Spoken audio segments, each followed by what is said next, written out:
The movie begins in a small town named Arana in Australia. 16-year-old Bo is cycling back home late at night when he hears a woman crying in a cemetery. She is naked, covered in dirt, and is asking for help.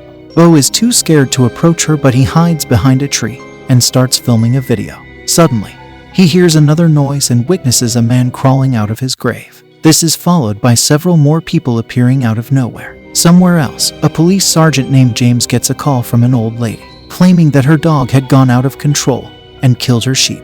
He goes to her help and reluctantly puts down the aggressive dog. The police station gets a call about a disturbance coming from the cemetery, and James, being the closest one to the location, goes to check for the cause. To his surprise, he finds the naked lady, who is very scared and doesn't know how she ended up there. Her leg is bleeding, hence he calls for medical help.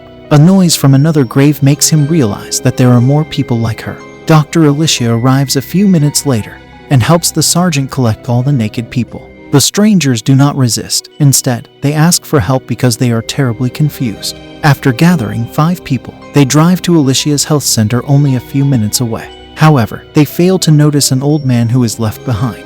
Bo, who has been watching the commotion from the dark, sees him walking away and follows him out of curiosity. Meanwhile, Alicia makes the strangers change into clean clothes and checks their medical condition. James assumes that they are on drugs or were performing some satanic ritual because none of them remember anything about themselves. A woman finds a wedding ring on her finger which reminds her that her name is Kate. Another person is an Italian man who wanders away because he doesn't understand English. Suddenly, he remembers a glimpse of him running from something. The glimpse reminds him that his name is Carlo. James calms Carlo down before bringing him into the house again. The sergeant then comes face to face with Kate and freezes. He cannot believe his eyes and has to touch her to find out if she is real. Even then, he refuses to acknowledge her existence because she is his wife who died 2 years ago. Dr. Alicia asks him to stop joking about such things, but James couldn't be more serious. He brings out a picture of Kate which makes her remember that she was, in fact, married to James. She even shows him her birthmark, which confirms she is not just a doppelganger.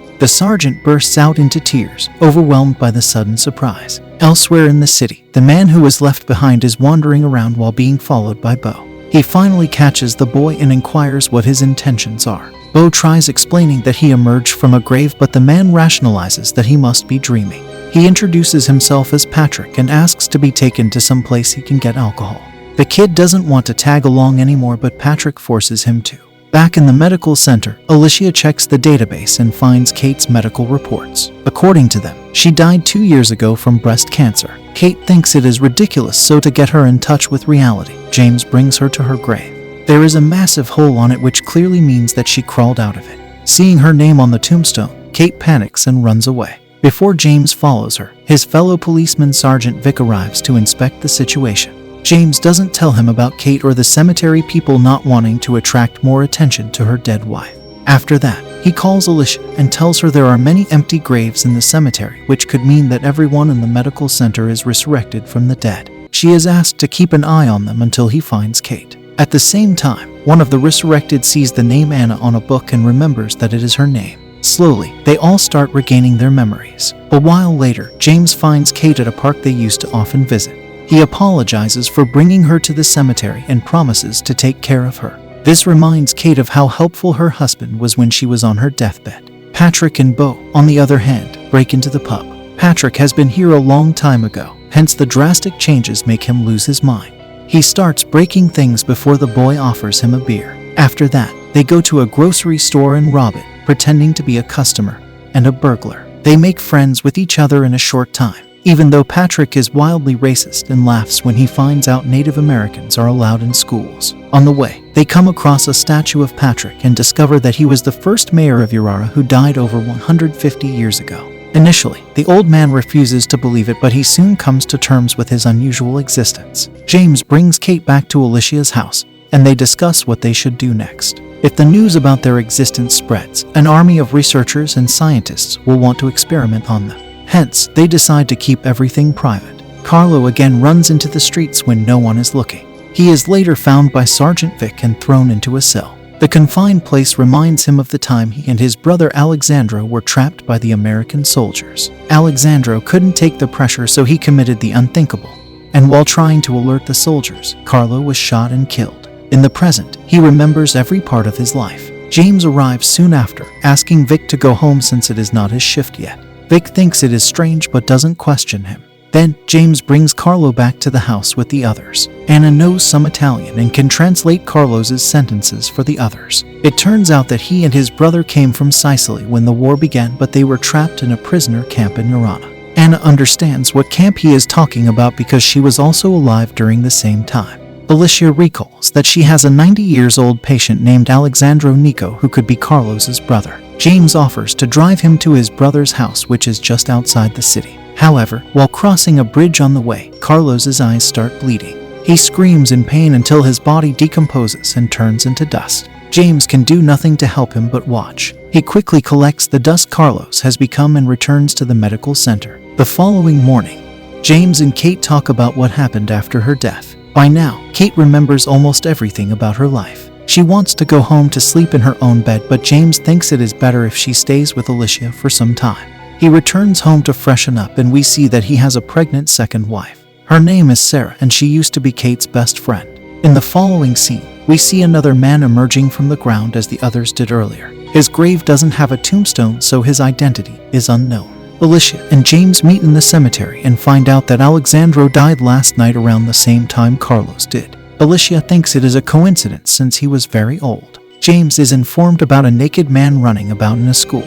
He goes there to bring him to safety, but unlike the others, this man is aggressive. James has to cuff his hands before driving him to the medical center. Meanwhile, the injured girl named Kirsty has been whining in pain since the morning. It turns out that the wound is infected and she needs to get to the town's hospital for proper care. When the new guy is finally brought to the medical center, Alicia acts strange. She seems to know who he is but pretends to have met him for the first time. James, Kirsty, and another guy named Charlie who died about 100 years ago set off for the hospital. But when they reach the bridge, the resurrected start to get sick. James registers that it is the same place where Carlos died. He immediately backs the car, and the duo's condition improves, which means that they can only live inside of Urana. If they try to leave, they will end up like Carlos. Elsewhere, Patrick and Beau meet again after spending the night apart. Patrick has stolen clothes from a store, but he thinks it is okay since he is the first mayor. He has started to regain his memories of how he looted the poor to make more money as the mayor. He also remembers that he was killed by a Native American man outside his estate.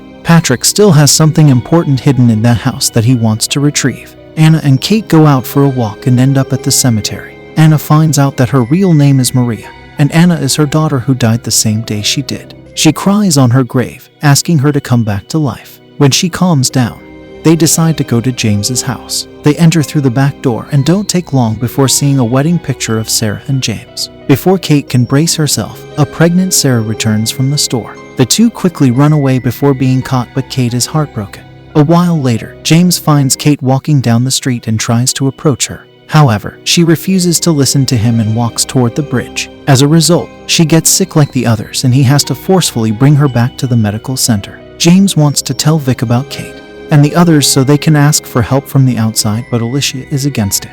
When he doesn't listen to her, she brings the group away to a secret barn without telling him. At the police station, James tells Vic everything, but the man thinks he is bluffing. Later that night, he is driving home when he gets into an accident. The car is destroyed and his head is injured, but thankfully, he comes out of the wreckage alive. Weirdly enough, he doesn't go to the doctor and ends up cleaning his wound in a gas station bathroom. He also acts very strange and gets a sudden urge to find every resurrected person at any cost. In the meantime, Maria visits her former home, which reminds her of her daughter and husband. However, she is soon kicked out by the current owners of the house. In desperation, she goes to the church and declares that she is a miracle sent by God on earth. A worker asks her to sit down and secretly reports to the police about the frantic lady. Somewhere else, Beau takes Patrick around the town and they eventually find his old estate. Someone clearly lives there, but they haven't been taking care of the place. Patrick starts looking for something in the fireplace, but Beau is caught by a bunch of teenagers. They turn out to be Patrick's spoiled great-grandchildren. Despite knowing that the kid broke in, they ask him to sit down and smoke weed with them. A while later, their mother arrives and they throw Beau under the bus to save themselves. The police are called and he is taken away while Patrick watches him from the balcony. He has a box in his hand, one that he was desperately looking for. James goes to the church and finds a crying Maria. He needs her to reveal where Alicia has taken the others, but she only agrees to do so if he finds out where her husband Leon is. James has already done background checking on all the resurrected ones and knows that Leon lives in an old age home. Maria meets her husband after years and is filled with happiness, but Leon calls her a whore. James discloses that the man has dementia, but Maria saw that he actually meant what he said. She then gets flashes of the past when she was inside a car with another man touching her leg. The man's name is Don Smith, who James recognizes as the owner of a car dealership. He and Maria go to Don and ask him about his relationship with her. To Maria's relief, Don reveals that he once tried to hit on her, but she slapped him across the face and walked away. After finding out the truth, Maria brings James to the barn where everyone is. He finds Kate alone and claims that he and Sarah only bonded because of her death. However, he is not ready to forget Kate now that she is back. When Kate suggests an official breakup, James panics and asks her to come with him. They drive to a house by the side of the lake that consists of all her belongings. James bought the house after her death because he felt like the coffin was too tiny. Overwhelmed by everything, Kate kisses her husband and the two make love. Vic has been continuously trying to find Alicia and the group. He searches around her medical center and even goes to interrogate Sarah, but to no avail. Back in the barn, the new guy refuses to speak to anyone. When Kirsty tries making him talk, he pushes her to the wall and hits the others as well. A while later, he comes to his senses and decides to separate from the group. Alicia assures him he will ultimately remember who he is, but the guy simply walks away. In the morning, Maria goes to Leon with his favorite dish, but he calls her a whore again. The scene then goes into a flashback. Maria was always faithful to her husband, but he accused her of sleeping with Dom. He wouldn't listen to her, so she took the car keys and drove away in anger. But on the way, she realized Anna was hiding in the backseat. The car crashed, which caused the death of both mother and daughter. After realizing that she was the cause of Anna's death, Maria visits the cemetery and cries on her grave. Suddenly, she is approached by Vic, who claims that he is here to help her.